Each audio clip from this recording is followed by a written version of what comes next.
Nothing wrong with taking care of oneself. If you don't take care of you, who's going to take care of the ones that you love or that you do care about? I can't say I have a routine. I just know that I'm up and at 'em and doing and moving and grooving. I don't want to sit around because, again, for every hour I sit, I have to be doing too. I think baby steps are important. Take a chance, put your toe in the water and try. I always ask myself, why not? Not why, but why not? Failure is success. I failed it, now I know something I didn't know. We all fail at things. No one can do everything well.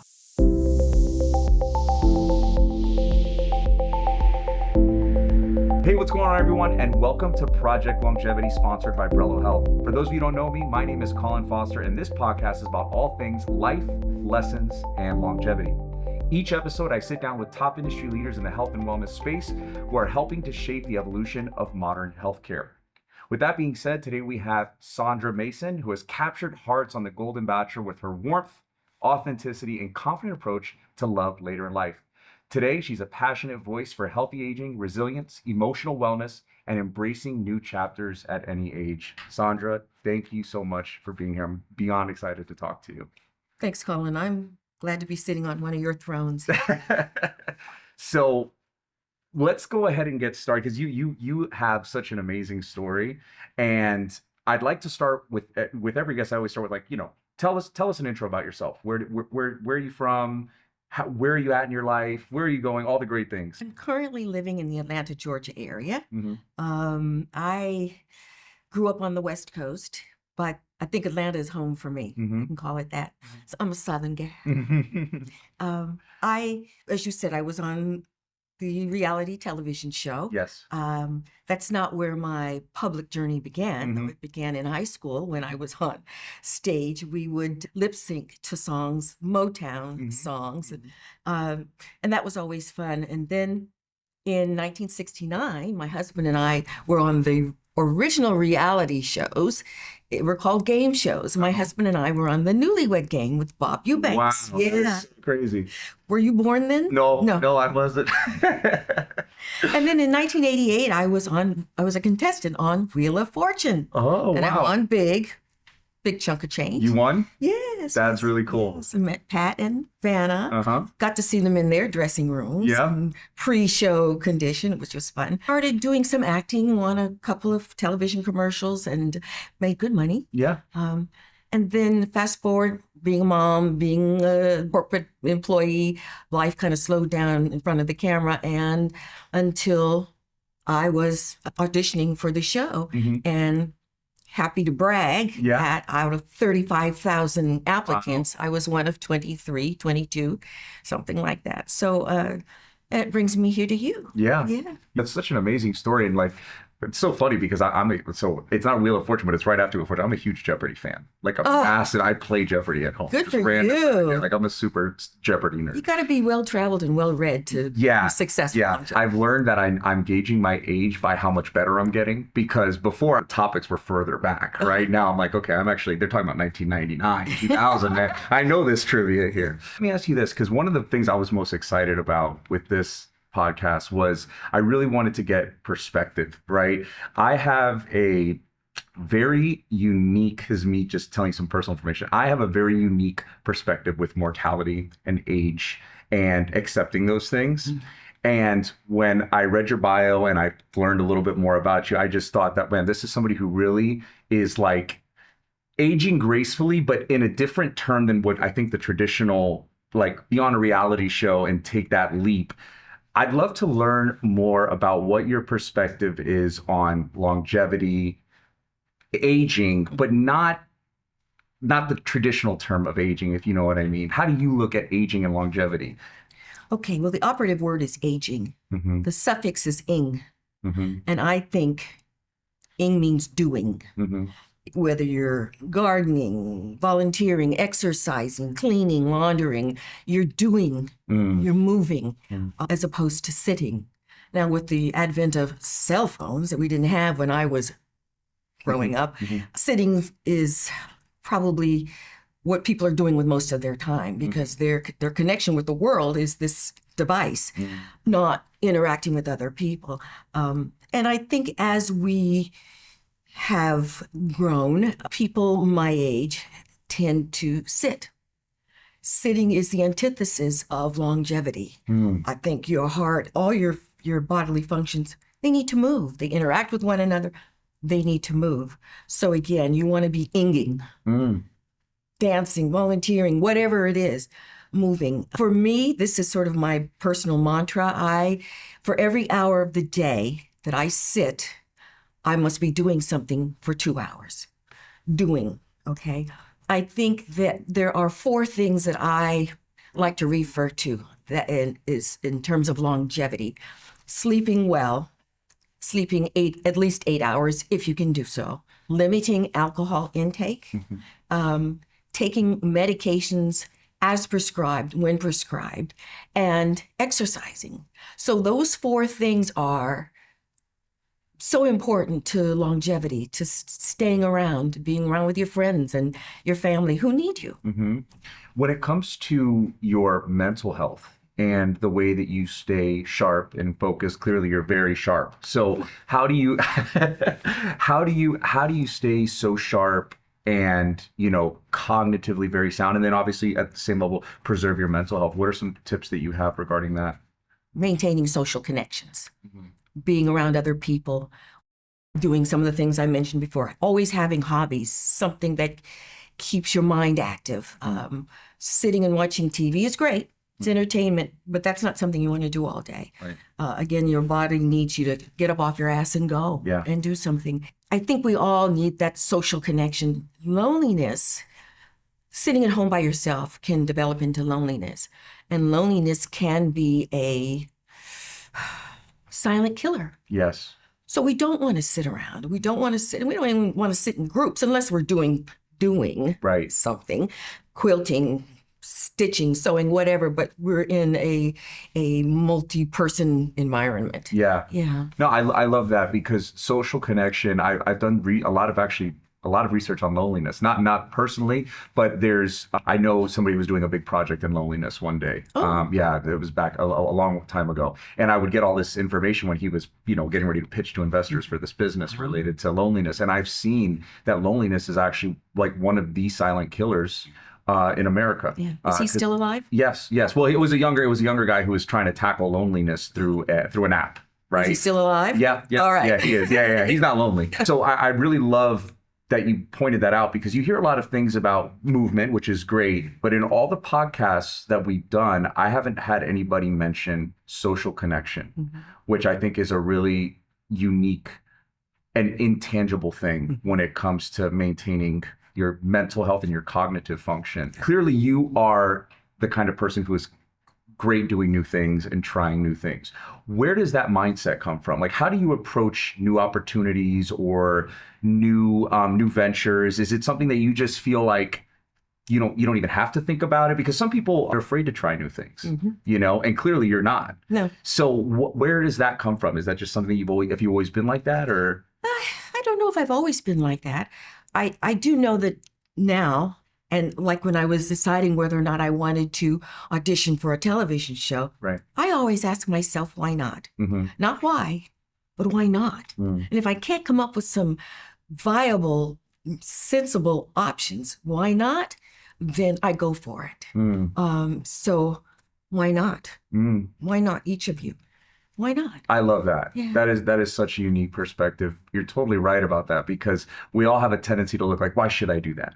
Why should I do that? Why would I want to do that? Versus, why shouldn't I do that? Why not? That's a really amazing piece of advice. How does your daily life look when it comes to mobility, diet, things that keep you feeling like you're not aging, right? And so outside of the doing, the things that you do actively, what does a daily life look like for you?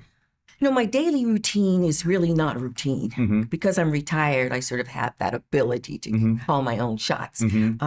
So I let my body rest as long as it wants to, because I feel that the nervous system will talk to you. If you need sleep, you'll sleep. But when I do get up and get to rolling, I'm not a coffee person. I'll drink a decaf for the taste of it, not for the lift or the high that it gives me. But I know that I have hobbies and I know how much of that I've got to get accomplished. I know how many people I have to make contact with, and that's part of social connecting, making sure that I'm engaging with friends, kids. I don't have grandkids, but I have make-believe grandkids. I don't have a dog. I have a make-believe dog. I can't say I have a routine. I just know that I'm up and at 'em and doing and moving and grooving because, again, that is so important. Yeah. I don't want to sit around because, again, for every hour I sit, I have to be doing too. You're less about the regiment and more about just making sure you're doing, which I think is a really important thing because a lot of people want to be like, I'm a very regimented person, right? Like I'm on my calendar pretty much every day. But there are a lot of people that aren't like that and they just don't know how to get started, right? And your proposition is kind of like, just do it. You know, it sounds simple. A lot of the things, it sounds like there's a lot of things that I've found in doing this podcast that the most simplistic things people tend to overcomplicate. And what you're saying is like, I don't follow some crazy regimen. I just make sure that I'm moving. I make sure I'm maintaining social connection. And I make sure that for every hour that I'm sitting, I'm active for 2. Right. There was a time in life when I had regimen, of course, when I was a working gal, as you are now. So I understand why you have regimen. It's important. But when you get to your golden years and you have that ability not to have to leave your house and go to work and keep deadlines and get projects completed, then it's do whatever you want. Yeah. But make sure it's healthy. Make sure it's getting you somewhere. It's viable. It's legal and lawful. I hope so. Yeah. So I don't exactly have a regimen. Yeah. I'm okay with that. You're right. Yeah. Which is great because a lot of people put the pressure on themselves. They have to follow a regimen. Your regimen is just pure action, it seems like. You know, like I just need to stay active. How has your perception of life and longevity changed over the years? So like maybe compared to when you were like in your 30s compared to like how you are now, because I'm in my late 30s, approaching 40. What? Yes. So I'm glad. So I always say that you know what, I'm going to feel old I'm going to feel old when my doctor says you're no longer young anymore. That's how I know. Because the other day I went to the doctor and he's like, well, you know, you're still young. And I'm like, oh, yes. You know, I'm still young. But for you, how has longevity changed? Not just longevity, but life, your perception of life. How has it changed over the last couple of decades? Okay. First of all, I'm glad you say you went to the doctor. Yeah. I love hearing that. I love when men say, I've been to my doctor. Because my experience has been that guys don't want to see a doctor. They don't want to see their urologist. They don't want to see their cardiologist. They don't want bad news. It's preventive, though. Yeah. I think when I was your age, I never thought about longevity because life was so full of husband, kids, job, groceries. I never thought about longevity. Now that I'm in those years where longevity, there's a wall, there's a limit there, I do consider it. The things that we've been discussing they're in my head, they're in the loop. When I'm faced with the why not, I think the why not is because that's not going to advance my life. Another why not is my doctor probably wouldn't approve of that. The why not becomes a little bit different, it seems like, right? Because now it's not like me. I wouldn't say my doctor probably wouldn't approve of that, right? But at some point, that starts to become more of a thought. Absolutely. It doesn't mean it shouldn't be a thought for me now. I just don't think about it. Right. But that doesn't mean it's not an important thought. Yeah, when I was 30, I didn't think Right. about it. Yeah. Exactly. So about life in general, like let's exclude like longevity, right? Like you said, when you're young, you know, I have kids, I have, you know, wife, and it's, you know, you're caught up in the work and all those other things. But, you know, when life slows down, what do your thoughts look like when you've gotten to your golden years and you're looking at life? How do you perceive life differently now or do you still perceive it the same way? Do you look at things differently? Yeah, well, of course I look at things differently because I'm no longer a mom of kids. Right. So it's all about me. And maybe that's selfish, but I think about what I'm going to eat, what I'm going to do, who I'm going to connect with, and do I have time? What can I squeeze in? I try not to think of that inevitability. Yes. Because in ways I'm immature about death. I have all my papers and my estate lined up. I've taken those steps, which are very important. You must have an estate plan in place. You've got to cover the bases because you don't want to leave your loved ones without guidance, they're busy mourning your passing, and now they have to think about where's the business of taking care of things. And now you're in this phase or this part of your life where your ability to focus on you relentlessly is kind of like keeps you from that having to think of that, right? Because you're so caught up in a positive way of taking care of yourself. Nothing wrong with taking care of oneself. Matter of fact, doggone it, if you don't take care of you, one, no one else is going to. Yep. And number two, who's going to take care of the ones that you love or that you do care about? Yep. People need you. Mm-hmm. And so I want to elaborate on that because a lot of people, they have a tendency, we actually just had a podcast guest who spoke on this and we have some time. So it's like a lot of people, they have a tendency to not do things or say, well, or they, even when they think about their life and how healthy, I have to be healthy for my kids. I have to be healthy for X, Y, Z. And it's never about really the self. Even I'm guilty of that. Like I want to be healthy because I want to make sure I have kids. And that's probably made me heightened awareness of my own mortality because of my kids. But what you're saying is really focused around like, I need to be healthy for me. I need to do this for me. What are some things that basically help you to determine when you're going to start something new? There's a lot of people that who are in our community. They are starting from zero. They don't know how to make the choice to start something new. How do you decide when you want to take the first step into something? And then what does that first step typically look like? I think baby steps are important. Mm-hmm. Especially when it comes to doing something that's physical, Mm-hmm. because I've had friends who said, you know what, I'm going to go to the gym. I'm going to start going to the gym. They're there for an hour and a half, pushing it. And their asses, they kick their own ass the next day. They're aching. So it's important to start small. Your body is a machine and you can't just ram at it. Mm-hmm. You need to take those small steps. It's just a matter of trying new things. Yeah. Why not? One of the things that I'm really excited to get this perspective from you. A lot of people are coming from a place where they're trying to kind of write their comeback story. What advice would you give to somebody who is struggling with confidence, who is struggling to believe in themselves? What piece of advice would you give to somebody to empower them to feel like they can accomplish the things that they want to accomplish?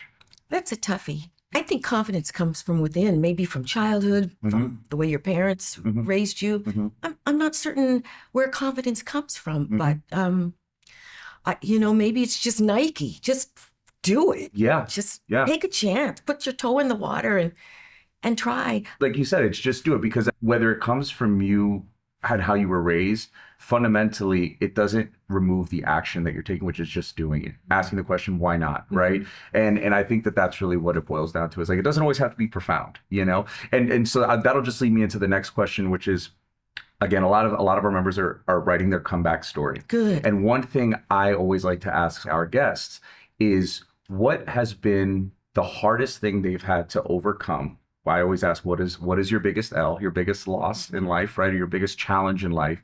And how did you overcome it? I can easily say my biggest challenge in life was divorce. Okay. And millions of people go through that. Mm-hmm.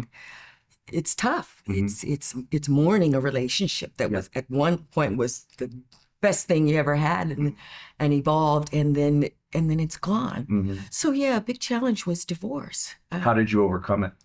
Just time. Mm-hmm. It was a death. I mourned, and time healed. I can't say I have any magic there, but maybe meeting another person helped. Yeah. It's kind of funny you said that, because whenever I have something, it could be like business related or anything, I always call it I have a mourning period. Mm-hmm. Like I'm okay with sitting around for 2 or 3 days, not shaving my head, not shaving, just like I'm just in a pissed off mood and I don't want to be bothered. You grieve. And I can resonate with that. Pushing myself to get out there and living life again without this person. Right. Trying to re-situate myself. Yeah. Not regenerate. Mm-hmm. But just, being the slinky that doesn't go down, the slinky that goes up. Which is tough sometimes. Yeah, tough. I love that theme from this podcast, because I feel like it's just like you just do it. Just do it. And I get that, because when you ask this why not question, it really brings it to fruition, because it's like, why not? Therefore, I'm just going to go and do it. Yeah. Failure is success. Mm-hmm. So we fail at things. I failed it. Okay, now I can go on. Now I know something I didn't know. What about people who try and do things and they don't do well at it, No one can do everything well or perfect or right or on track. We all get off track. We're all trees that have branches and limbs and leaves fall off, but we regenerate that way. We all fail at things. We fail at marriages. We fail at tests. We fail at jobs. We fail at having kids who behave. Yeah. That's life. Yeah.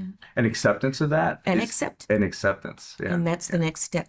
But you use those failures, I hate to use that word, but you use those failures as a step in healing, a step in improving, a step is I'm not doing that again. You're establishing new rules for yourself. When it comes to what your plans are for the future, what do your plans for the future look like? And how do you approach those plans? The near future, of course, is to do some traveling. I haven't done a lot of that. Coming to Miami is BFD for me. Yeah. Let's see, long-term plans. I don't have any long-term plans. You know, that's the value of being in my 70s. I don't have to have plans. I love that. You know, but what I'm not going to do is sit around and dwell on it. I'm going to get up and do something and maybe dwell on it. But no, I don't have long-term plans right now. I'm so happy in life. I'm excited. I'm excited to be here with you and your staff. I'm just embracing whatever comes my way. And I'm happy. You know what I love about that is you're present. You're in the moment.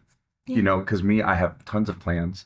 Good. And the problem, it's great. It's a blessing. But the challenge with it is sometimes you're so far in your plans that you kind of miss out on the present, you know, and I've been trying to be better about Good that. prioritize.